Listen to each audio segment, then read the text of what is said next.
Hi friends, welcome to my channel. నేనండి మిత్రనాథ్ని. చాలామంది అడుగుతున్నారు రొయ్యలన్నీ మీరు ఎక్కడ చేయండి, కాళ్ళలోయో గోదావరిలో అని అడుగుతున్నారు. కొంతమందికి డౌట్ వచ్చి, కొంతమందికి వీడియో పూర్తిగా అర్థమైన వాళ్ళు అయితే పర్లేదు, సముద్రంలో అని చెప్పేసి అర్థమవుతుంది అన్నమాట వాళ్ళందరికీ. సముద్రం ఏటకెళ్ళిన వాళ్ళందరూ కూడా ఈవినింగ్ 3:30 నుంచి 5 o'clock 6 o'clock వచ్చేస్తారు వాళ్ళందరూ కూడా. ఇదిగోండి, ఇది మన ఓడలరేవు చివరిన ఉన్న గోదావరి పక్కన ఉన్న ఫిషింగ్ హార్బర్ దగ్గర ఉన్నామండి మనం.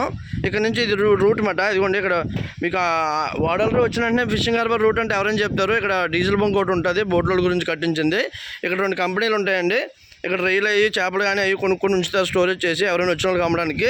అలాగే ఇదిగోండి చూడండి, ఇదిగోండి ఓడలరేవు. చాలామంది ఏ ఊరు అని అడుగుతున్నారు. అందరూ నెంబర్ పెట్టండి, మీకు మామూలుగా నాకు రొయ్యలు పంపిస్తారని అడుగుతున్నారు.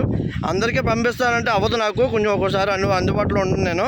దయచేసి మీరు అర్థం చేసుకోండి. ఓడలరేవు దగ్గరలో ఉంటే మీరు రండి. ఇదిగోండి, కంపల్సరీ ఓడలరేవు వస్తే ఈ ప్లేస్కి విజిట్ చేయండి, ఎందుకంటే నైస్ వ్యూ ఉంటుంది, చాలా బాగుంటుంది కూడా. ఇదిగోండి, ఇది హార్బర్కి బ్రిడ్జ్ మాట ఇది. అంటే ఇక్కడ బోట్లన్నీ కూడా ఆ లైన్లోని ఈ లైన్లో కట్టుకుంటాయి. మొత్తం సొరికే ఉంటే అక్కడ వేసి పాట పెడతారు. దాని పాట ఒకవేళ అవ్వకపోతే కంపెనీకి ఇచ్చేసుకునే పని అది కంపెనీకి తెచ్చిస్తారు అనమాట. చూడండి, ఇదిగోండి, అదంతా సముద్రంకి వెళ్ళే రూట్ అది. చాలామంది అడుగుతున్నారు ఏంటి ఎక్కడని.